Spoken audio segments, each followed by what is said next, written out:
नमस्कार दोस्तों, मैं आपके लिए लेकर आया हूँ अपना यूट्यूब चैनल जिसमें आपको नॉलेज की ज्ञान का बातें और तथ्यों से भरा क्वेश्चंस को लेकर मैं यहाँ पे उपस्थित होता हूँ। तो चलिए आज के वीडियो में मैं कुछ ऐसे ही प्रश्नों के साथ आया हूँ जिसमें सामान्य अज्ञान की कुछ महत्वपूर्ण प्रश्न है जो आपके लिए आवश्यक है।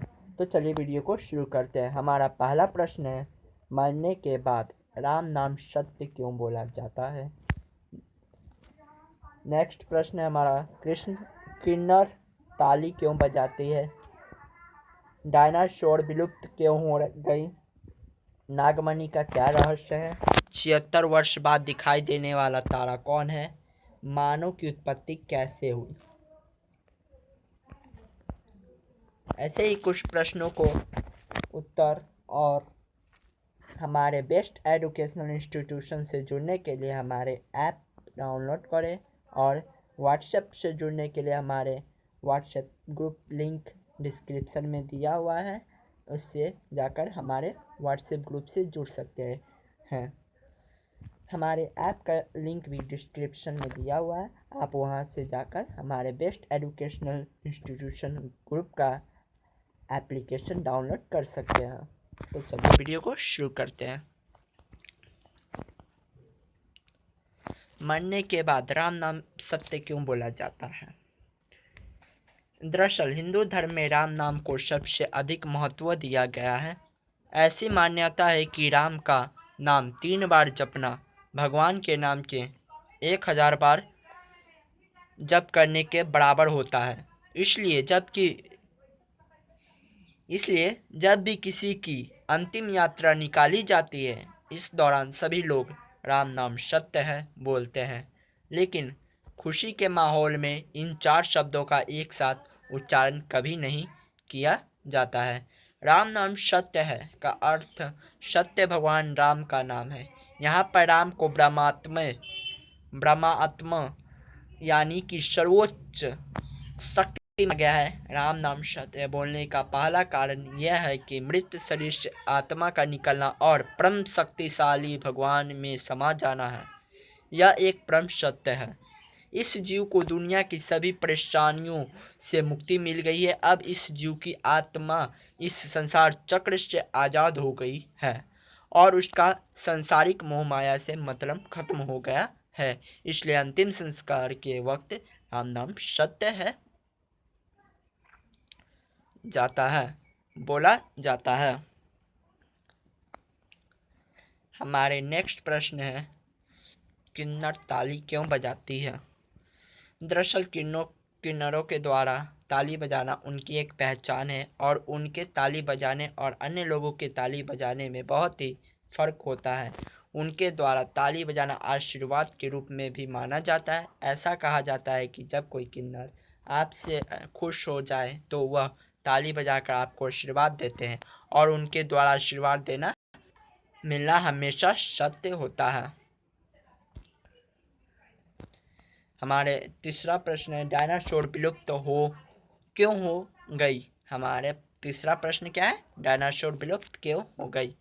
डायनासोर के पृथ्वी से विलुप्त होने के इसकी कई वजहें बताई गई है और कई काल्पनिक कहानियां भी गढ़ी गई है, लेकिन एक नए अध्ययन में इसकी उत्पत्ति पर प्रकाश डालने की कोशिश की गई है। ऐसा सामान्य तौर पर माना जाता है कि डायनासोर पृथ्वी से 6.6 करोड़ वर्ष पहले धरती पर उल्कापिंड के प्रभाव की वजह से विलुप्त हो गए थे। नए अध्ययन से पता चला कि 23.2 करोड़ वर्ष पहले जब बड़े पैमाने पर जीव पृथ्वी से लापता होने लगे थे, तभी डायनासोर का विस्तार होना शुरू हो गया था। नेचर कम्युनिकेशंस में प्रकाशित एक अध्ययन में इटली के museum of science, universities of Ferrara and Padova के वैज्ञानिकों ने बताया है कि डायनासोर का विस्तार भी एक संकट से ही हुआ था। इस संकट को मास एक्सटेंट मास एक्सटिंक्शन यानी सामूहिक तौर पर विनाश कहा जाता है। इस संकट के दौरान पृथ्वी से बड़ी संख्या में जीव और पौधे विलुप्त तो हो गए थे। डायनासोर के विलुप्त होने का यही कारण है।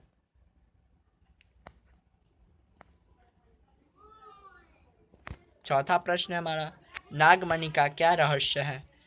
सर्पमणि, जिसे नागमणि भी कहते हैं, यह विशेष नाग के सिर पर स्थित होती है। नागमणि में इतनी चमक होती है कि जहाँ यह होती है वहाँ आसपास तेज रोशनी फैल जाती है।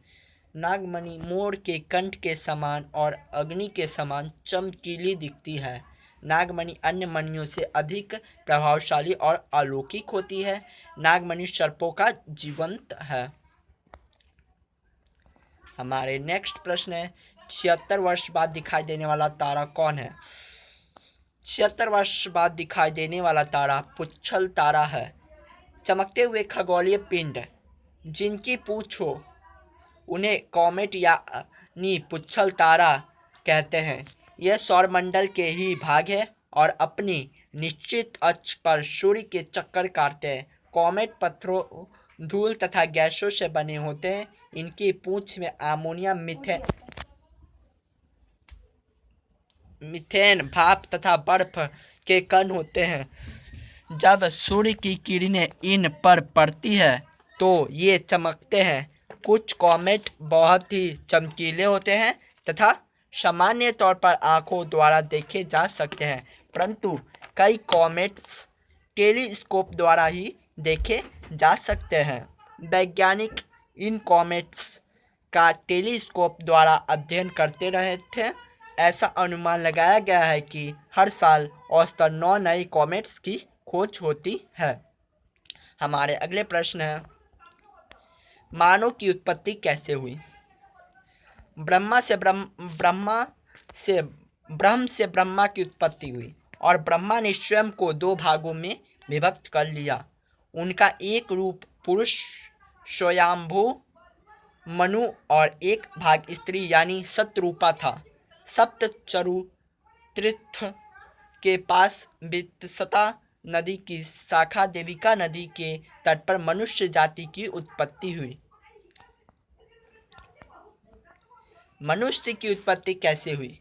ब्रह्मा से ब्रह्मा की उत्पत्ति हुई और ब्रह्मा ने स्वयं को 2 भागों में विभक्त कर लिया। उनका एक रूप पुरुष स्वयंभू मनु और एक भाग स्त्री यानी सतरूपा था। सप्त चरुतीर्थ के पास वित्सता नदी की शाखा देविका नदी के तट पर मनुष्य जाति की उत्पत्ति हुई।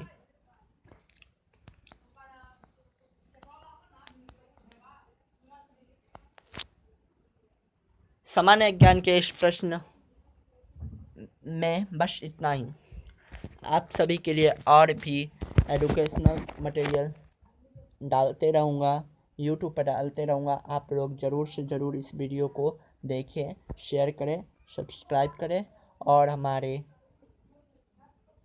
ऐप को ज़रूर डाउनलोड करें। हमारे बेस्ट एजुकेशनल ग्रुप से जुड़ने के लिए हमारे व्हाट्सएप ग्रुप में ऐड हो सकते हैं। उसका लिंक मैं व्हाट्सएप ग्रुप लिंक मैं डिस्क्रिप्शन में दे चुका हूँ। धन्यवाद, नमस्कार, सत श्री अकाल, आदाब, धन्यवाद।